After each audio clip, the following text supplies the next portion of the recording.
We're currently in our Outlook Today view, and if we want to get to the inbox, there's a multitude of ways to do that here in Outlook.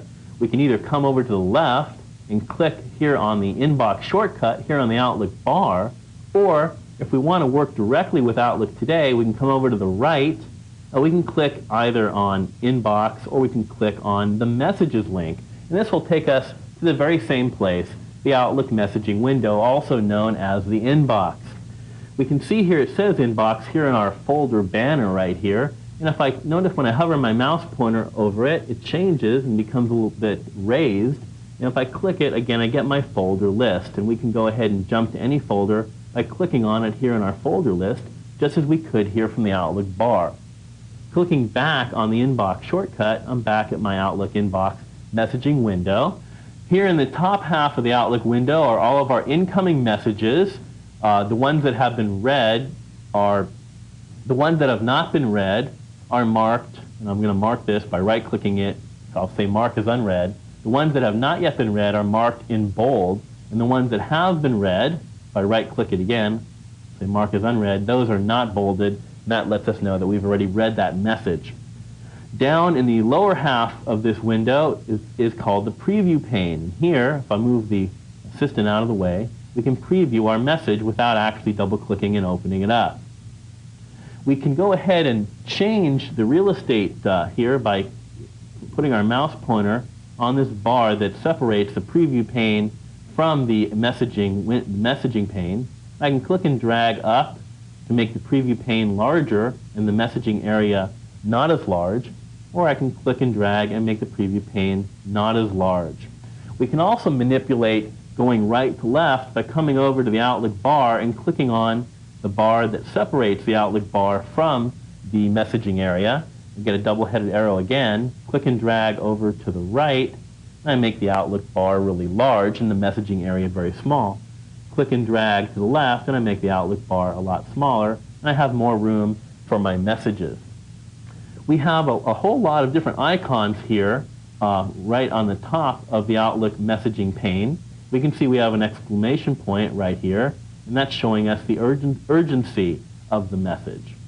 Next to that, we can see whether the message has been opened or not.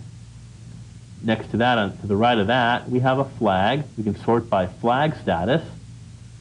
Notice here we have a sort by open, or also we can sort by the importance of the message. Next to the right of the flag status, we have a paperclip. And here we can sort by attachment. An attachment is a file like a Word file or an Excel file that you can go ahead and attach to your email messages. We have a from column, and this is where the messages have come from. We can sort by that as well. To the right of the from, we have the subject line, and this is the subject of each message. And to the right of that, we have the received column. We can sort by that as well, either in ascending or descending order. If we'd like to go ahead and make these columns larger or smaller, if I hover my mouse pointer between two columns, I can then click and drag, and I can make these columns wider or narrower, depending upon my preference.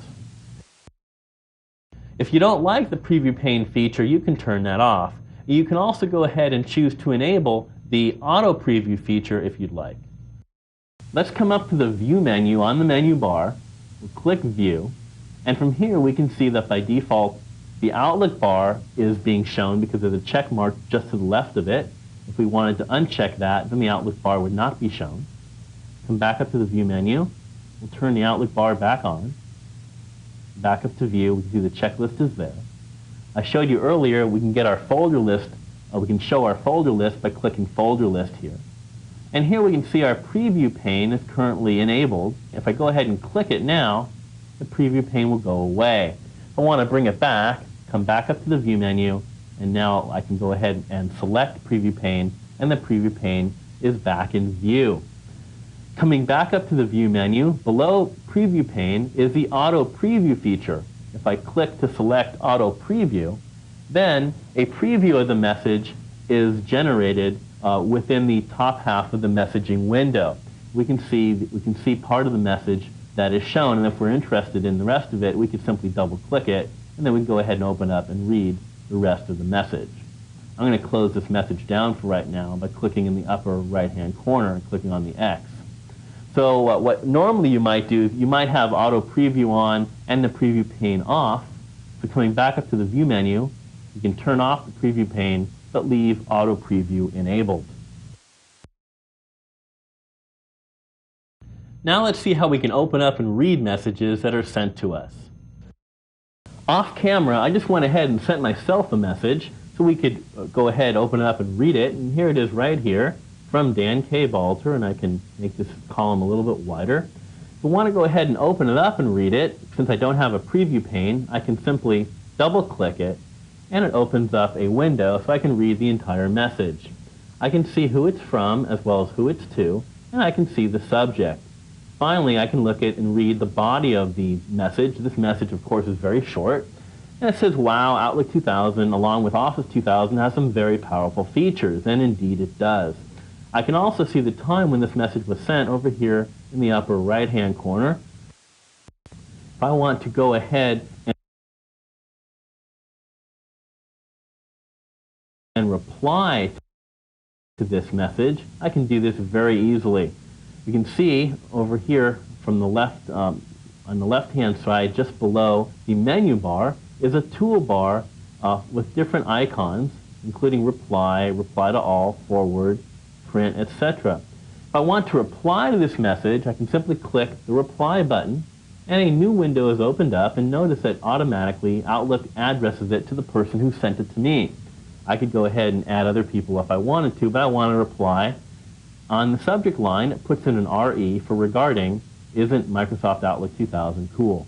And we can see the original message is stored down here, so we can have a whole thread or whole history of what's gone on, because you can respond and reply and go on almost, basically forever. So I will say, yes, Outlook 2000 is a very cool software package. And I could type more if I wanted to. That'll be sufficient for now. Once I'm done replying, composing my reply to this message, I can come up to the upper left-hand corner and simply click on the send button. And that message will be sent off. Once I'm done working with this original message, I can simply close it down by coming up to the upper right-hand corner, clicking on the X to close down its window. And now we can see I have my original message, and notice over here it shows an envelope with a little arrow pointing to the left, meaning that this message has been replied to. I replied to this message. Outlook's way of kind of bookkeeping and keep letting us know what we did with the message. Up above, we just got a new message. Notice the envelope is sealed, the little icon here showing us it has not been read. And we can read in the auto preview pane telling us that yes, Outlook 2000 is very cool. And we went ahead and we received this reply.